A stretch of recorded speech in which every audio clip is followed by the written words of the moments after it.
আসসালামু আলাইকুম, সবাইকে স্বাগতম জানাচ্ছি লাকিস কিচেনে। আজকে আমার আম্মু আপনাদের সামনে নিয়ে এসেছে লাউ পাতার পাতুরি। এই পাতুরিটা কিন্তু অল্প সময় অল্প খরচের মধ্যে এই পাতুরিটা আপনাদের বানিয়ে দেখাবে। আজকে যদি এই লাউ পাতার পাতুরি ভালো লেগে থাকে তাহলে অবশ্যই আমার চ্যানেল সাবস্ক্রাইব করে দেবেন, যারা করেনি তারা অবশ্যই করে দিয়ে আমার পাশে থাকবেন। লাউ পাতার পাতুরি বানানো দেখা যাক। দেখুন, প্রথমে আমার আম্মু কিছু লাউ পাতা নিয়েছে। লাউ পাতাটাকে ধুয়ে নিতে হবে। ধুয়ে নেওয়ার পর একটা জালিতে লাউ পাতা উঠিয়ে দেবে যাতে সব পানি ঝরে যায়। প্রথমে একটা শিলপাটার মধ্যে কিছু কাজু বাদাম দিয়ে দিতে হবে। তারপর পোস্তদানাও দিয়ে একসাথে বেটে দিতে হবে। আজকে আমার আম্মুর এই রেসিপিটাকে বাটাবাটির যে কাজটা আছে সেই কাজটা আমি করেছি, তো এই বাটার কাজটা কিন্তু আমিই করেছি। দেখুন, পোস্তদানা আর কাজু বাদাম বাটা হয়ে গেছে। তারপর এখানে তিল, সর্ষে আর জিরা বেটে নিব মিহি করে। তারপর কাঁচামরিচ আর পেঁয়াজ, রসুন, আদা, ধনেপাতা মিহি করে বেটে নিয়েছি। দেখুন, আমার কিন্তু সম্পূর্ণ সব কিছু বাটা হয়ে গেছে। তারপর হলুদ, চাল অনুযায়ী শুকনো মরিচ, ধনিয়া গুঁড়া, জিরা গুঁড়া, স্বাদ অনুযায়ী লবণ।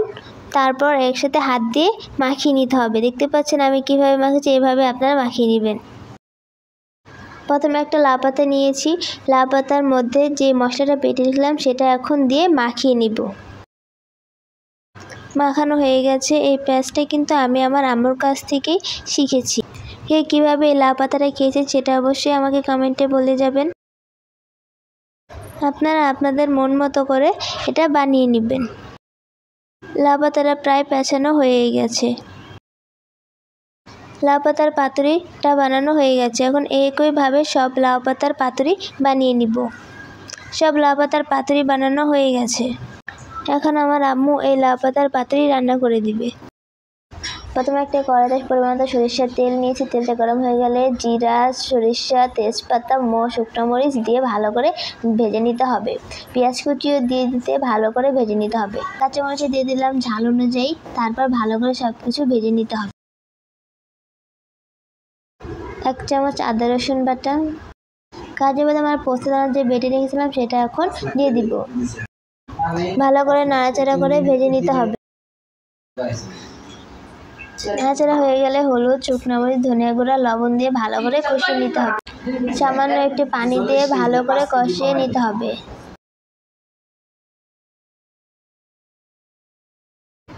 আবারও 1 কাপ পানি দিয়ে দিতে হবে। ঝোলটা ফুটে এসেছে। তারপর যে পাতুরিটা বানিয়ে রেখেছিলাম সেটা এখন এক এক করে ফুটানো যে ঝোলের মধ্যে দিয়ে দিতে হবে। তারপর ঢাকনা দিয়ে কিছুক্ষণের জন্য ঢেকে দিব। ঢাকনাটা উঠে নিলাম। দেখুন কত সুন্দর ফুলে উঠেছে। তারপর আবারও 5 মিনিট ঢেকে রেখে দিতে যাতে পাতুরিটা ভালো করে সেদ্ধ হয়ে যায়। 1 চামচ জিরা গুঁড়াও দিয়ে দিতে হবে। ভালো করে নাড়াচাড়া করে দিতে হবে। আজকের এই লাউ পাতার পাতুরিটা কেমন লাগে সেটা অবশ্যই আমাকে কমেন্টে বলে যাবেন। তারপর আবার কিছুক্ষণের জন্য ঢাকনা দিয়ে ঢেকে দেবো যাতে ভালো করে সেদ্ধ হয়ে যায়।